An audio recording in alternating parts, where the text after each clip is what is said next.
නමෝ තස්ස භගවතු වරහතෝ සම්මා සම්බුද්දස්ස නමෝ තස්ස භගවතු වරහතෝ සම්මා සම්බුද්දස්ස නමෝ තස්ස භගවතු වරහතෝ සම්මා සම්බුද්දස්ස පිසුනා වාචා වේරමණී සික්ඛාපදං සමාදියාමි.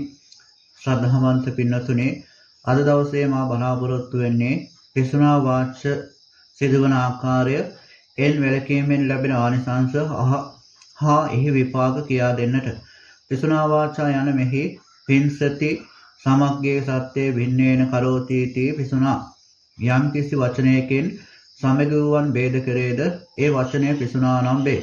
එනම් කේලම් කීමයි. තමන් ප්‍රිය පුද්ගලයෙක් වීමේ කැමැත්තෙන් හා අන්‍යයන් දෙදෙනෙකු බිඳවීමේ කැමැත්තෙන් කෙනෙකු කී දෙයක් අනෙකුට කීමෙන් පිසුනා වාච සිදුවේ. ඒ ජාති, නාම, ගොත්ත, කම්ම, සිප්ප, ආබාධ, ලිංග, ක්ලේශ, ආපත්‍ය, ආක්‍රෝෂ යන දස ආකාරයෙන්ම සිදුවේ හැකිය.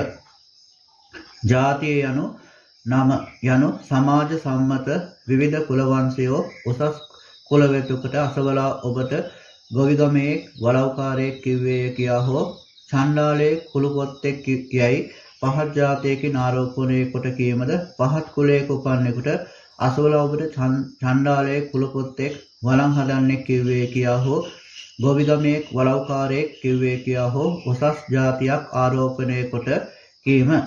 නාම යනු පරම්පරාගත හා කාලානුරූප වූ ජන සමාජයේ සම්මත නාමයෝ. උසස්සේ සම්මත නමක් ඇතිගෙකුට උසස්වෝ පහත් නමක් ආරෝපණය කොට පහත් නාමයක් ඇතිගෙකුට අර්ථවත් නාමයක් හෝ පහත් නාමයක් ආරෝපණය කොට කීම. ගොත්ත යනු එක් කුල පරම්පරාව නාමයෝ. උසස් ගෝත්‍ර නාම ඇතියෙකුට උසස්වෝ පහත් ගෝත්‍ර නාමයක් හෝ ආරෝපණය කොට පහත් ගෝත්‍ර නාමයක් ඇතියෙකුට උසස්වෝ පහත් ගෝත්‍ර નાමයක් ආරෝපණය කොට කීම. කම්ම යනු ඒ ප්‍රදේශවල ඇති උසස් පහත් රැකියාවෝ උසස් රැකියාවක් කරන්නෙකුට උසස්වෝ පහත් රැකියාවක් ආරෝපණය කොට පහත් රැකියාවක් කරන්නෙකුට පහත් හෝ උසස් රැකියාවක් ආරෝපණය කොට කීම.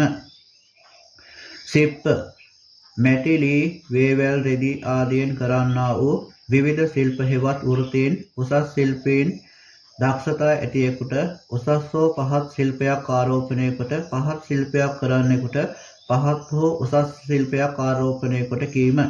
ආබාධ යනු සියලු රෝගයන්ට. මේ අතර මధుමේහය උසස් ආබාධයක් යයි අන් සියල්ල පහත් යයිද කියා ඇත. මේ ආබාධ වෙනදී ඇතියෙකුට උසස්වෝ පහත් ආබාධයක් ආරෝපණය කොට කීම. ලිංග ශරීරයේ වර්ණය හා හැඩරුවකම. යම් අඩුවක් හෝ වැඩියක් හෝ වර්ණයක් හෝ මුල් කොට කීම. ක්ලේශ ඇත්තා වූ චරිත ස්වභාවයකින් හෝ නැත්තා වූ ක්ලේශයක් මුල් කොට කීම. ආපත්‍ති සත්ත්ව ඝාතනය, සොරකම ආදී කළ හෝ නොකළ වරදක් මුල් කොට කීම.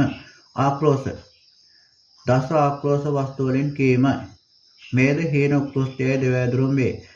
එයින් හීන නම් අසවලා නඹට ගොනෙක් යයි කිව්වේය. බෝරුවෙක්, බැටළුවෙක්, කොටළුවෙක්, තිරසනෙක්, නිරය ගතිකයෙක් කිව්වේය. නුඹට සුගතියක් නැත, නුඹ විසින් අපායම කැමැති විය යුතුයයි කිව්වේ යනාදී කීමයි. උත්කෘෂ්ඨ නම් නුඹලාට අසවලා පඬිතෙක්, වික්තයෙක්, ඥානවන්තයෙක්, බහුශ්‍රතයෙක්, කතිකයෙක් කිව්වේ යනාදී වචන යොදා කීම. පිසුනා වාච කර්මපතයක් සම්පූර්ණ වන්නට අංග 4ක් සම්පූර්ණ විය යුතුය. ભેද කළ යුතු අනෙකකු ඇති බව. කෙනෙකු හා තවත් කෙනෙකු බිඳවන අදහසක් ඇති බව. බිඳවීමට දස ආක්‍රෝෂ වස්තුන්ගෙන් යමක් කීම. ඇසූ තැනැත්තා එය තේරුම් ගැනීම. කියන දේ සත්‍යයක් වූවාද අසත්‍යයක් වූවාද අන්‍යයන් බිඳවන අදහස් ඇත්තේ නම් වරදට පැමිණේ. අන් කෙනෙකු යම් අනතුරකට පැමිණෙන්නට යාමේදී ඔහු එයින් ගලවා ගැනීමේ චේතනාවෙන් කීමෙන් පිසුනා වාච අකුසලය සිදු නොවේ. පිසුනා වාචයක් කීමෙන් අන්‍යයන් නොබිදුනේ නම් එයින්ද කර්මයක් සම්පූර්ණ නොවේ. ભેද වීමෙන් කර්මපතයක් සිදුවේ. කේලමෙන් ගුණහීනයක් බිඳුවේ නම් කර්මය අල්ප සාවද්ද වේ. ගුණයෙන් උසස් වූවන්ගේ තරමට කර්මය මහා සාවද්ද වේ. කීමේදී කෙලස් අඩුවෙන යෙදෙන කල්ලි අල්ප සාවද්ද වේ. කෙලස් වැඩියෙන් යෙදුණු කල්හි මහා සාවද්දි වේ. කේලම් කීමෙහි විපාක හා එයින් වැළකීමේ ආනිසංස. කේලම් කීමේ විපාක. කේලම් කියන්නෝ මෙලව නින්දාවට භාජනය වෙති. අන්‍යයන් විසින් අවිශ්වාස කරනු ලබති. සමහර විට බොරු කේලම් කීම නිසා දඬුවම් ලබති. කේලම් කියන්නෝ ඒ පවෙන් මරණයෙන් මතු නරකයේ ඉපද අනේක වර්ෂ කෝටි සහස්‍රයේ දුක් ලබති. තිරිසන්ව ඉපද බොහෝ දුක් ලබති. මිනිස් ලෝපන් කල්හි එක් ජාතියකදී කේලම් වලට සිය ගණන් ජාතිවලදී නොකල වරදට හසු වී නින්දා ලබති. දඬුවම් ලබති. මෝඩය වෙති. දුප්පත් වෙති. ගොත වෙති. ගොළු වෙති. කටගඳ ඇත්තෝ වෙති. අසෝබන දත් ඇත්තෝ වෙති. කල් නොපවත්නා දත් ඇත්තෝ වෙති. මුඛ රෝගයෙන් පෙළෙන්නෝ වෙති.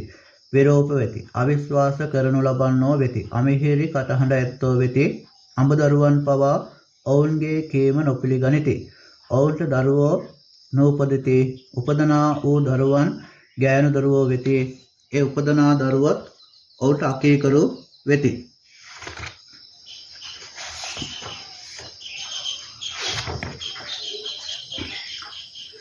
කේලම් කීමෙන් වැළකීමෙන් ලැබෙන ආනිසංස. අතිශයින් ප්‍රසන්න ඉඳුරන් ඇත්තෙකු වීම. මිහිරි කටහඬ ඇත්තෙකු වීම. සමානව පිහිටි සුදුවන් දත් දෙපළක් ලැබෙන බව. අශෝභන වූ මහත් ශරීරයක් නොලබන්නෙකු බව. අශෝභන වූ කෙට්ටු ශරීරයක් නොලබන්නෙකු බව. අශෝභන වූ උස ශරීරයක් නොලබන්නෙකු බව. අශෝභන වූ මිටි ශරීරයක් නොලබන්නෙකු බව. සැපදායක වූ රූප ශබ්ද ගන්ධ රස සුව පහස ඇති ඇඳ පුටු ආදී ස්පර්ශය ලබන්නෙකු බව. දුඟද නැති මහා නිල් මල් සුවඳ විහිදෙන මුඛයක් ලැබීම. සුවච කීකරු පිරිවර ඇත්තෙකු වීම. විශ්වාස කළ යුතු වචන ඇත්තෙකු වීම. නෙළුම් පෙත්තක් බඳු රතුවන් මෘදු දිවක් ලබන්නෙකු වීම. උඬුගු නොවන බව. සඵල වචන හා ක්‍රියා නැත්තෙකු වීම. මේ ආදී තව බොහෝ ආනිසංස ධර්මයේ සඳහන් වෙනවා.